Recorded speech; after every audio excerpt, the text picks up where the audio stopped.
Assalamualaikum warahmatullahi wabarakatuh. Bismillahirrahmanirrahim. Alhamdulillahilladzi faddala bani Adam bil ilmi wal amali ala jamil alam. Wassalatu wassalamu ala Muhammadin sayyidil arabi wal ajam wa ala alihi wa ashabihi ya nabil ulumi wal hikam. Subhanaka la ilma lana illa ma 'allamtana innaka antal alimul hakim. Rabbi shrah li sadri wa yassir li amri wa hlul 'uqdatam min lisani yafqahu qawli, amma ba'du. Yang saya muliakan dan saya muliakan dan saya hormati segenap hadirin hadirat yang pagi ini menghadiri pengajian tafsir Al-Qur'anul Karim Safatut Tafasir karya Syekh Muhammad Ali As-Sabuni. Yang pagi ini dilaksanakan untuk perdana ya, setelah sekian lama Ramadan, kemudian Lebaran, setelah itu setiap hari Sabtu kemarin ada acara terus, bahkan kemarin Sabtu kemarin saya juga keluar kota, sehingga untuk pekan ini kita geser hari Ahad ya. Ala kulli hal, mari dalam pembuka setelah Ramadan dan Lebaran tahun 1443 ini, kita buka untuk pengajian tafsir ini dengan membaca Ummul Kitab Al-Hadini As-Salihah Al-Fatihah. Bismillahirrahmanirrahim. Alhamdulillah rabbil alamin arrahmanir rahim maliki yaumiddin iyyaka na'budu wa iyyaka nasta'in ihdinas siratal mustaqim siratal ladzina an'amta 'alaihim ghairil maghdubi 'alaihim waladdallin. Baik, tentunya tidak ada sesuatu yang di dunia ini sempurna ya. Jadi apapun yang namanya manusia semua ada kekurangan. Oleh karena itu dalam kesempatan pagi ini kita mumpung masih ada momen ya, momen bulan Syawal, kita masih berada dalam tanggal 28 Syawal 1443, tidak ada salahnya saya sebagai pengampu atau narasumber untuk pengajian tafsir Al-Quran mengucapkan taqabbalallahu minna wa minkum kepada segenap para jamaah pengajian tafsir. Semoga Allah Subhanahu wa taala memberikan kita kemudahan, memberikan kita ringan, istiqomah, dan intinya kita diberikan semangat ya. Sekarang ini muncul penyakit-penyakit yang aneh-aneh ya. Kita 2 tahun aja udah menghadapi pandemi Covid, sudah pontang-panting ya, dari segi ekonominya, dari segi sosial, dari segi kekeluargaan, banyak keluarga yang bermasalah ketika masa pandemi kemarin, dan banyak sekali hal-hal yang ujian yang selain penyakit, kemudian di sana ada ujian yang di luar dugaan manusia ya. Ada yang meninggal, ada yang hidup susah dan seterusnya ya. Oleh karena itu maka saya mengharapkan segenap para keluarga besar jamaah pengajian tafsir Sofat Tafasir ini tetap bersemangat, meskipun kemarin sempat muncul yang namanya penyakit hepatitis. Nggak usah khawatir ya, kita tetap berlindung pada Allah Subhanahu wa taala. Semoga penyakit ini meskipun dia menyerang anak-anak ya, kita tetap waspada, menjaga protokol kesehatan. Atau termasuk juga penyakit yang baru yang namanya penyakit PMK ya. Dulu ada namanya antrak menyerang sapi, kemudian muncullah PMK, itu penyakit mulut dan kuku. Tapi sebenarnya saya lebih mengkhawatirkan PMK yang lain, itu penyakit malas dan keset ini. Oleh karena itu saya mohon kepada panjenengan semuanya semangat semuanya ya. Mengaji Al-Qur'an semangat, membaca tarjamah Quran semangat, mudarosah atau tasmik partneran semangat, pengajian tafsir semangat, kemudian salat berjamaah semangat, tilawatul Quran semangat, murojaah semangat, silaturahim semangat, semuanya semangat. Kalau tidur ini nggak usah ditanya nih, semangat ya. Saya teringat dulu orang-orang tua kita ya, kalau kita mondok dipesen ini, we nak mondok manganos enak nolek mangan, dipenak-penak nolek turu ya. Ini kemudian disalahpahami orang zaman sekarang ya. Kalau zaman sekarang tuh memahaminya berarti enak-enak harus mangan, berarti mangannya harus nikmat ya. Kalau makannya nggak nikmat, makan nggak seger ya malas makan ya. Turu dienakan oleh turu. Wah, kemudian turune wah kipas angin nyala, kemudian bantal guling siap semuanya, kasur bersih dan semuanya fasilitas lengkap ya. Kalau perlu ada pengantar tidur. Itu merotalnya Syekh Misyari misalkan. Maksudnya adalah orang tua kita ketika mengatakan le enak-enak oleh turu, maksudnya ojo turu sak durunge ngantuk tenan ya. Makanya orang-orang dulu di pesantren itu sama singet ya. Orang-orang dulu kalau di pesantren itu saking pengennya ojo nganti turu, matane dilabur garam ya. Ben perih ra turu. Ya ojo ditiru ya. Maksudnya kita tiru semangatnya itu loh, semangat bagaimana menggunakan waktu dengan baik. Dena enak oleh mangan tuh artinya ojo mangan saat durunge ngeleh tenan.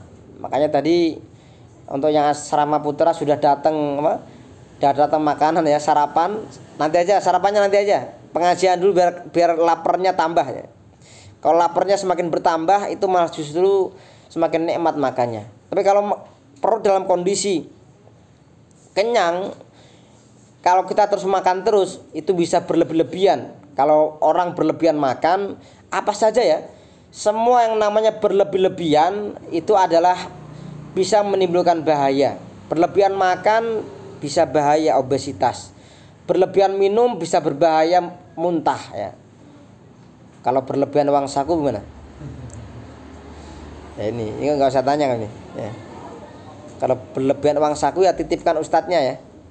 Jangan banyak-banyak bawa uang saku. Baik, salawat dan salam semoga Allah limpahkan Rasul Muhammad SAW ya. Semoga kita semua ini termasuk di antara umat beliau yang kelak ya, ketika yaumul qiyamah mendapatkan kemuliaan dengan mendapatkan syafaat Rasulullah SAW. Sallallahu alaihi. Silakan halaman ayat 32 ya, ayat 32 surah At-Taubah. Yuriduna liyutfi'u nurallah.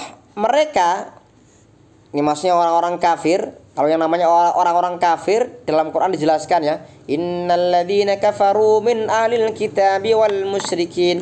Orang kafir itu ada dua macam. Pertama ahlul kitab, itu orang-orang al-Yahud dan Nasara, Kristen.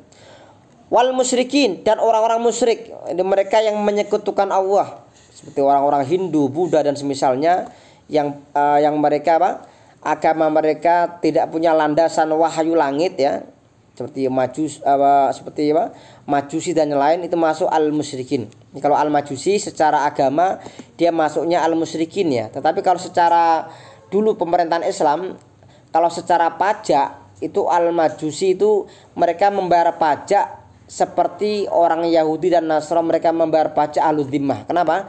Karena al-Majus itu menurut konon mereka itu punya kitab yang dulu ya, kemudian nabi mereka itu turun temurun kehilangan, kemudian mengalami perubahan. Tapi ini maka dikatakan sibhu ahlul kitab, itu al-Majus. Tapi kalau ahlul kitab itu adalah al-Yahud wan Nasara. Yuriduna ayutfi'u nurallah, mereka menginginkan memadamkan cahaya Allah. Artinya memadamkan cahaya Islam, memadamkan syariat Rasulullah SAW. Ya, ini jam 8.45 ya. Nanti semoga jam 9 kita selesaikan. Terus kita buka tanya jawab 10 menit bagi yang tanya nanti. Mereka ingin memadamkan cahaya Allah Islam dengan mulut mereka. Jadi kalau musuh-musuh Islam, mereka itu untuk menghadapi Islam dengan berbagai cara ya. Kalau di zaman sekarang mungkin caranya nggak sama dengan dulu ya. Dulu dengan model peperangan, dengan mulut ke mulut mereka mengejek Islam, mereka ceramah menghina Islam. Kalau di zaman sekarang lebih luas lagi, ada internet, ada orang menulis buku ya, itu lebih luas lagi. Apalagi ada media sosial ini muncul ya, yang pendeta Saifuddin Ibrahim itu kan sering muncul di Google itu muncul komentar-komentar yang terus aneh-aneh itu aja. Silakan dibuka Saifuddin Ibrahim itu selalu memojokkan Islam ya. Nah makanya umat Islam ini di zaman saat ini menghadapi mereka yang ingin ingin memadamkan cahaya Islam, ya kita juga harus hadapi juga. Kalau mereka menulis dengan tulisan, kita hadapi dengan tulisan. Kalau mereka berceramah, kita hadapi dengan hujah, ya, dengan cara kita memberikan ceramah atau nasihat. Tentu kita balas sesuai dengan porsinya. Bahkan kalau misalkan ya mereka menggunakan kekerasan, mereka masuk ke wilayah-wilayah Islam, menjajah umat Islam, ya, ke negeri Islam, maka umat Islam itu juga wajib menjaga kehormatan Islam, menjaga tanah air. Sebagaimana Kiai Haji Hasyim Asy'ari dulu, ya, pernah mengumumkan resolusi jihad yang kemudian memantik semangat arek Surabaya untuk menghadapi tentara Belanda yang masuk ke Indonesia untuk menjajah lagi saat itu. Ya, nah ini ya. Kemudian wa ya'bawu illa ayutimma nurah, dan Allah hanya menghendaki atau Allah menolak kecuali, maksudnya Allah menghendaki untuk menyempurnakan cahayanya walau karyal kafirun, meskipun orang-orang kafir mereka tidak suka. Jadi Allah Subhanahu wa taala itu lebih suka dan lebih menghendaki cahaya Islam itu tersebar kemana-mana. Makanya ada sebuah rumus kaidah, ya. Islam itu semakin digencet, Islam itu semakin dipepet-tepet, maka Islam semakin kuat. Kaum muslimin diusir, ya, dari Mekah, mereka hijrah ke Madinah, mereka semakin punya kekuatan. Kaum muslimin diserang dalam berbagai peperangan, perang Badar, perang Uhud, perang Khandaq, dan berbagai peperangan di zaman Rasulullah. Islam semakin kuat. Di Amerika Serikat, ya, tahun 2001, ya, ketika terjadi peledakan Pentagon, gedung Menara Kembar di Amerika, WTC itu, mereka mengira dengan adanya tuduhan teroris ini kepada umat Islam, maka akan menghancurkan umat Islam di Amerika. Bahkan mereka saat itu kan, setelah peristiwa ini kan gak berapa lama mereka menghancurkan Afghanistan, menghancurkan Irak, dan yang lain-lain. Ternyata Allah Subhanahu wa taala berkehendak lain, ya. Justru setelah peristiwa peledakan Menara Kembar di WTC, Pentagon, Markaz At-Tijarah Al-Alamiyah atau pusat perdagangan internasional di Amerika, ternyata umat Islam berkembang dan semakin bertambah.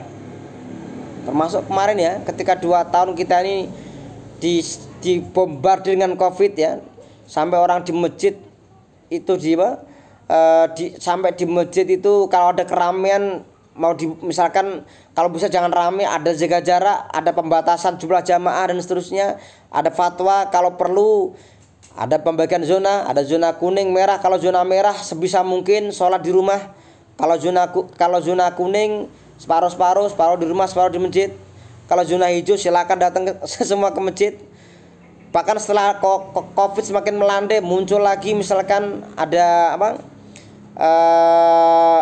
mungkin ada alasan lagi yang lain bagaimana untuk menjauhkan umat Islam. Misalkan kegiatan umat Islam dijauhkan, jangan menggunakan toa atau suara speaker luar masjid, nanti mengganggu orang tidur. Sama ingat, ya, ketika saya di Jebres dulu, di Jebres ketika malam-malam habis tarawih witir tadarusan, ada ketua RT datang, tolong mas, tolong, ada yang berapa yang tadarus, hanya berapa orang, ya, tolong ini udah jam 9 malam, itu mic-nya suaranya dalam aja, jangan pakai suara luar. Itu orang udah pada istirahat nih. Itu bulan Ramadan.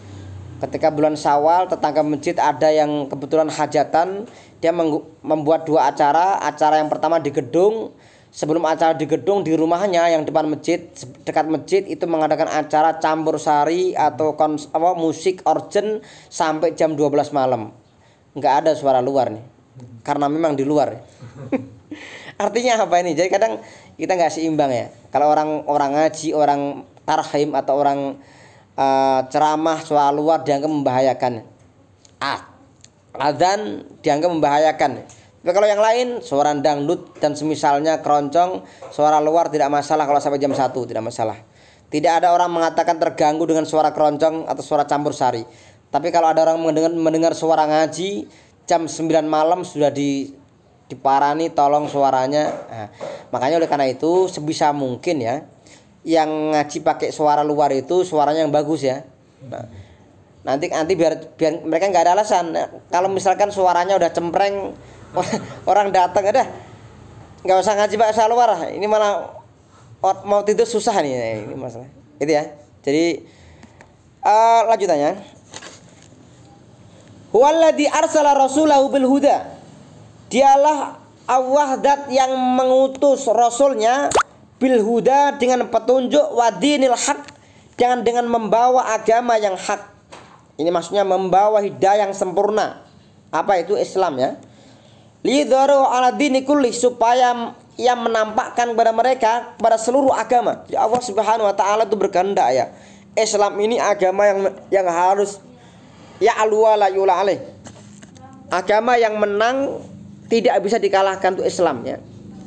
Ini sudah menjadi sebuah kehendak ya, kehendak dan suratan takdir Allah menghendaki Islam ini agama yang kuat ya. Agama yang menang, agama yang berjaya. Maka kita jangan sampai kita ragu-ragu atau kita malu-malu dengan menjadi seorang muslim. Quran mengatakan isyhadu bi anna muslimun. Bersaksilah kalian bahwa kami semua adalah orang-orang muslim ya. Selanjutnya kita lanjutkan, ya ayyuhalladzina amanu inna katsiran, walau karihal musyrikun, meskipun orang-orang musyrik benci ya. Ya ayyuhalladzina amanu inna katsiran minal ahbari war ruhbani la ya'kuluna amwalan nasi bil batili wa yasudduna an sabilillah. Intinya ini ayat yang ke-34 ya. Hubungan ayat ini dengan sebelumnya, setelah Allah Subhanahu wa taala menjelaskan sifat sombong orang-orang Yahudi, sifat sombong orang-orang Nasara ya. Di mana mereka sombong dan juga mereka mengklaim ketuhanan ya. Pada ayat sebelumnya orang Yahudi mengklaim ya bahwa yang namanya Uzair atau Ezra itu adalah anak Tuhan. Kalau orang Nasrani mereka mengatakan bahwa Isa itu anak Tuhan, bahkan mereka juga mengatakan dia Tuhan juga ya. Mereka mengatakan Tuhan Yesus misalkan, atau anak Tuhan ya. Maka dalam ayat ini Allah Subhanahu wa taala menjelaskan tentang sifat-sifat tamak orang-orang ahlul kitab ya. Para pendeta, khususnya para pendeta-pendeta itu ya. Para rahib ya, para pendeta. Mereka punya sifat tamak. Mereka makan harta manusia. Mereka mengumpulkan harta jamaah, dikumpulkan, dibuat untuk memperkaya diri. Wa na'udzubillah ya. Makanya mereka itu menjadikan agama itu sebagai tameng, agama sebagai wasilah untuk mengeruk harta dunia, untuk memperkaya diri. Semestinya bukan seperti itu ya. Seorang ulama, seorang alim, seorang tokoh masyarakat, mereka harus bisa ngayomi,